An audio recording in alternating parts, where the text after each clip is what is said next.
Assalamualaikum warahmatullahi wabarakatuh. Selamat datang kembali pemirsa di channel yang paling bermanfaat di atas muka bumi ini ya.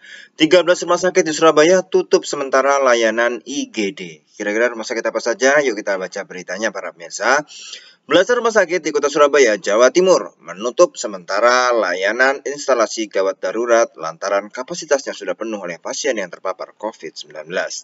Belasan rumah sakit yang dikabarkan menutup sementara IGD-nya yaitu Rumah Sakit Islam Jemur Sari, Rumah Sakit Islam Ahmad Yani, Rumah Sakit Royal, Rumah Sakit Wiyung Sejahtera, Rumah Sakit PHC, Rumah Sakit Adi Husada Undaan Wetan, Rumah Sakit Adi Husada Kapasari, Rumah Sakit Premier National Hospital, Rumah Sakit Al Irsyad, Rumah Sakit Gotong Royong, Rumah Sakit RKZ, dan Rumah Sakit William Booth ya.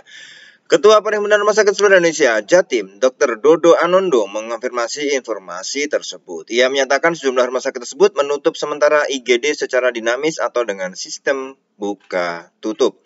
Memang betul, rumah sakit tersebut menutup sementara IGD-nya. Perlu digarisbawahi, menutup sementara artinya kami sistemnya buka tutup secara dinamis ya.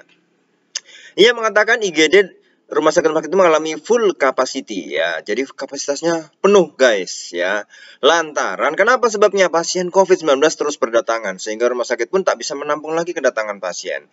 Sekarang pasien di IGD itu berlebihan yang datang. Semua ingin ditangani oleh rumah sakit karena orang-orang sering datang tanpa rujukan puskesmas karena memang penyakit ini memang cukup cepat penularannya dan cepat infeksinya, kata dia. Pasien secara terus-menerus berdatangan sementara rumah sakit kini mengalami kekurangan tenaga kesehatan. Jumlah dokter, perawat, hingga petugas administrasi di rumah sakit terus berkurang karena mereka terpapar COVID-19. Kami juga memikirkan tenaga kesehatannya. Tenaga kesehatannya kita tahu bahwa sekarang ini banyak tenaga kesehatan terpapar. Wow ya, kita doakan semoga mereka cepat sembuh ya. Juga harus masuk rumah sakit. Nah, tenaga kesehatannya sendiri masuk rumah sakit. Di opname juga. Kemudian juga ada yang belum sembuh dan ada juga cukup banyak yang meninggal. Innalillahi wa inna ilaihi rajiun ya. Sedih sekali para pemirsa ya. Katakanlah 10 pasien tapi tenaga nakesnya cuma 1 ya tidak bisa melayani. Sejumlah rumah sakit di Surabaya kini tengah mengevaluasi dan mencoba mencari cara untuk memperbaiki sistem pelayanannya, yakni dengan mengatur skema dengan buka tutup sementara IGD. Makanya kami juga sekarang situasi rumah sakit ini betul-betul bertahan supaya tidak kolaps ya.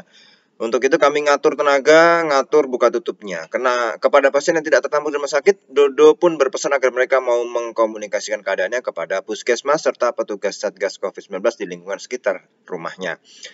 Hal itu agar pasien bisa dipantau kondisinya oleh petugas tempat. Masyarakat lapor ke puskesmas, nggak usah malu, nggak usah takut, biar dimonitor oleh puskesmas yang di sekitar rumah si pasien yang isoman, biar bisa terkontrol kalau ada kesulitan. Ia pun memohon agar masyarakat mau bekerja sama menghentikan laju penularan COVID-19 ini dengan disiplin menerapkan protokol kesehatan dan mematuhi segala aturan dalam pemberlakuan pembatasan kegiatan masyarakat PPKM darurat.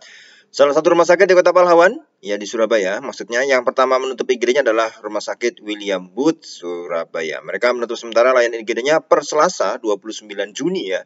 Dilaporkan sejumlah tenaga kesehatan di rumah sakit itu terkonfirmasi positif COVID-19. Kabar ditutupnya rumah sakit William Booth itu dikonfirmasi Kepala Dinas Kesehatan Dinkes Kota Surabaya, Febria Rahmanita.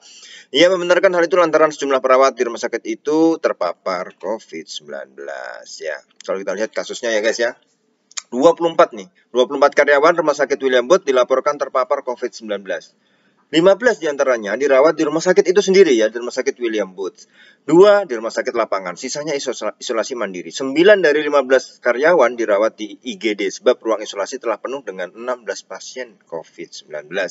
Kemudian disusul oleh rumah sakit Katolik Saint Vicentius Apollo RKZ Surabaya ya. Mereka juga menutup sementara layanan IGD-nya untuk pasien ya COVID-19. Hal itu terpaksa dilakukan imbas dari menumpuknya pasien corona ya. Rumah Sakit Islam Jemur Sari Surabaya terpaksa juga melockdown ya. Karena ada yang belum dapat tempat tidur, kasihan pasien juga, kasihan pegawai kami di sana. Jadi para pasien itu mengantri ya untuk memperoleh ruang isolasi dan ICU yang saat ini kondisinya juga tengah penuh. Dia menyebutkan pasien terpaksa harus menunggu berhari-hari di IGD. Beberapa pasien bahkan meninggal sebelum mendapatkan bed di ruang isolasi. Jadi ditampung di IGD dulu. Ini betul-betul para pemirsa coba ya kita pikirkan lah kalau ketika rumah sakit penuh terus kita mau kemana gitu. Makanya ayo kalau nggak penting banget gak usah keluar ya, pakai protokol kesehatan ya. Bahkan katanya sebanyak 50 tenaga kesehatan ya yang terdiri dari perawat, dokter, itu terkonfirmasi positif COVID-19. Mereka saat ini sedang dirawat di sejumlah rumah sakit di Surabaya ya. Jadi tenaga kami yang betul-betul habis-habisan ini. Kita doakan ya, mudah-mudahan tenaga kesehatan adalah prajurit terdepan ya dalam menghadapi COVID-19 ini, juga diberi kesehatan, diberi kekuatan. Sudah, ayo kita sudahi pertengkaran-pertengkaran, ada yang percaya atau tidak tentang COVID. Sudah cukup ya. Cukup, ini sudah betul-betul nyata di depan kita. Ayo kita jaga tetap protokol kesehatan ya. Bagi yang nggak percaya COVID silahkan, tapi tolong jangan kompor-kompor yang lain. Ya itu ya, intinya kembali ke pribadi masing-masing. Kita tetap ya mengingatkan, siapapun yang tidak prokes kita ingatkan.